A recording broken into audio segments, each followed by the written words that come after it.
Once upon a time, there lived an old woman in a giant bottle.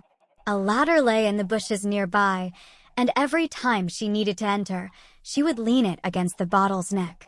One day, while walking past a lake, she saw a fisherman casting his net into the water. Soon, it turned out that he had caught only one scaly fish. "Hey, mister," the old woman called out. "Sell me your catch." "A penny from you," the man laughed. That was all she had in her purse. Muttering something, the old woman took the fish and headed home. She had barely walked a few steps when the fish spoke in a human voice. "Kind lady, let me go. I'm so small that no matter how much you fry me, you won't get anything decent to eat." "Indeed, you're right. I won't get full from you," the woman thought to herself. So she returned to the lake and released the fish. No sooner had the scaly creature disappeared into the depths than the water began to bubble, and a green little man appeared among the ripples. "So you're the one who saved me," muttered the stranger, nimbly jumping onto the shore. "That was wise. I am a water elf, and I shall repay you. What is your wish?" The old woman was taken aback. She had never spoken to such creatures before. "Thank you, but I need nothing. I already have a home, a red clay bottle, and I have bread and fish to eat. Truly, I need nothing." The elf thought for a moment, then said, "All right, but if you ever need anything, come to this place and clap your hands 3 times. I will appear and grant your wish." He vanished into the water, and the old woman went back home. As she climbed back into the bottle, she thought it would be better to have a little house with doors and windows. Pondering this, she decided the next morning to visit the lake again. She clapped 3 times, and the green man reappeared with bubbles. "Well, have you decided?" he asked. "True happiness must be having a proper house, with a door to enter, not a ladder. It's getting harder every year." "That's true," agreed the elf, and vanished again.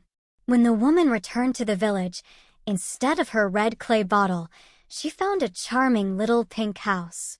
Flowers grew nearby, and the door stood invitingly open. Inside, she found her old chair, a small round table, and a shelf with dishes. But the worn furniture looked shabby in the new house. She was hungry from the walk, but when she sat to eat, she found the chair hard and the table uncomfortable. So, the next day, she went back to the lake. After clapping 3 times, the elf appeared again. "What now?" he asked, annoyed. "Don't be angry. Remember who saved you? My furniture looks dreadful. Could you replace it?" "Fine," grumbled the elf and disappeared. Back home, the old woman found every room furnished with lovely chairs, a fresh painted table, and a sparkling new shelf with dishes. "Seems like everything's perfect," she thought. "But walking to the market is tiring. Maybe I should get a pony." The next morning, she asked the elf again. "You're back," he grumbled. "Yes, I need a pony, with a ribbon in its mane and a bell on its neck. Remember, I saved you." The elf snorted and disappeared. When she got home, a pony with ribbons and a bell stood by her porch. "But how will I ride it?" she thought. "I need a cart." She waited impatiently until morning, rode the pony to the lake, and clapped her hands. When the elf appeared, she explained her wish. "You never stop, do you? Greed will bring you trouble," the elf warned and disappeared. She turned to see the pony already harnessed to a lovely wooden cart. That night, she couldn't sleep. What else could she ask for? "Servants," she exclaimed. "A coachman, a maid, and a cook."